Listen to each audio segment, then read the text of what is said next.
Can prednisone shrink your brain? Is that possible? I mean, like it was this size before you took prednisone and now it's this size. Is that possible? Well, a study just came out a few weeks ago and it shows that actually, yes, cut to the chase here. Prednisone can shrink your brain. Wow. Wow. I mean, this is stunning. They had seen little pieces of information that thought maybe that could be the case, but now they actually have proof that prednisone can shrink your brain. Now, it's not actually causal information because this is an observational study. That means it's looking back in time. So they have a database in the United Kingdom called the UK Biobank, and they found people who were taking prednisone, or in the UK, it's usually prednisolone, or they were having it injected. So either a pill or an injection. And then they also found another group of people who were using the inhaled steroids. For example, if they had asthma or COPD, they might need to use an inhaled puffer to get their steroids. And they saw those two groups and compared them to thousands of other people who were in this database who had never taken steroids during the study. So they were looking back at time to see, okay, if they had prednisolone or inhaled, how do they compare to all of the other people? And what they found is that all of these other people, their brain tests, their ability to play matching games, to see how things, like they did tests of their cognitive abilities. And the people who weren't taking prednisone, they called controls. Okay. So the controls versus the users. And they called these ones the systemic users. That means people who are using it either by pill or by injection, or inhaled users. And they found the following results, and they are kind of stunning. So this is what they found, that with the three tests that they did, the three cognitive tests, the people who swallowed prednisone, they did the worst on a test called a symbol digit substitution task compared with people who were in the control group. And then they did a test to see, was their mood actually different? Like if we measured their brain sizes, but what about the mood? And they found that people who were using the systemic, either the pill or the injection, that they showed more depression, disinterest, tenseness or restlessness, and tiredness or lethargy. So it was significantly worse in the people who used prednisolone. And then they thought, well, does inhaled steroids also cause mood changes? And they found that yes, only one of those things changed though, and that was the tiredness or lethargy was worse. And so what exactly were the mood changes that not mood changes, brain changes that they saw? And this is what they found. They said that the prednisolone use affected the white matter microstructure.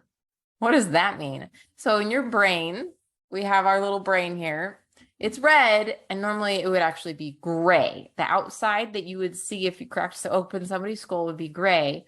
And then inside of that would be white. And so the outside is gray and the inside is white. Actually, if you ripped this open, it would be white too. So the white matter is the inside. That's the part that's connecting all of the brain together. The gray matter is on the outside and it's communicating with everything out there. So it was the white matter microstructure, like the little tiny pieces, so specifically probably the oligodendrocytes, were smaller. There was less volume in prednisone users versus non-users. And they found that it was likely dose dependent and duration dependent. What does that mean? It means that probably the higher the dose and the longer time you take it, the worse it is. But they don't actually know that yet. but it looks like it. And so they found that this finding of a smaller brain, like a shrunken brain, remarkable, they said, remarkable, given the common neuropsychiatric side effects, that maybe this is the answer. Like maybe this is why people who are taking prednisone don't feel like themselves. Their brains are actually smaller than otherwise. And they found, in addition to that, they found global cerebral atrophy and cortical thinning and volumetric changes. So what in the world were those big words? So this is the cerebrum, and they're saying the whole thing, not just like one spot, but like the entire thing is smaller than it otherwise would be. And the cortical thinning, so like the cortex was thinner. And then the volumetric, so that's saying like how much space it takes up, like the milliliters, was smaller.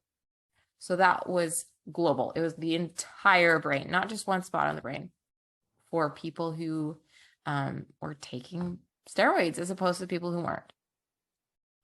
But they found one thing that was interesting, that both the inhaled and the pill cause white matter, the inside integrity changes. But for some reason, while the pill was causing decreased volumes, inhaled caused some increased volumes where the pill never ever did. So some parts of the brain were larger than normal for people who inhaled it. So what do we do now? Like, what's the punchline here? How do we move on from here? So this leaves us with a lot of questions, right? Like, does it come back if I stop taking prednisone? Does my shrunken brain unshrink, right? We don't know. This is just the very first study to show anything. So does it come back? Does the dose matter? I mean, they think it does, but they didn't actually have proof that it does. Does the duration matter? Do these brain volume changes actually correlate to the neuropsychiatric side effects? It seems like it, because they found more depression, disinterest, tenseness, and lethargy in people who were taking prednisone. But were they the same people? It was hard to tell. And then another thing that they weren't able to figure out is, was the pill or the injected causing worse issues? Because of the way they name the drugs in the database, they're both prednisolone. They're prednisolone pill and prednisolone injection. They couldn't tell the difference. It was just the chemical name of it, not prednisolone injection. So they don't know for sure if it is the fact that you're taking a pill or you're getting it injected in your arm. They don't know. So there's lots of questions still. We don't know the answer. So if this is your first time finding me, or you've never actually taken your prednisone pill and you're thinking, should I take it or not? Consider your brain. Do you want it to shrink? Do you want to potentially go through those side effects? It's a real tough question. So you've got to figure out whether that is right for you, and that only can be answered between you and your doctor.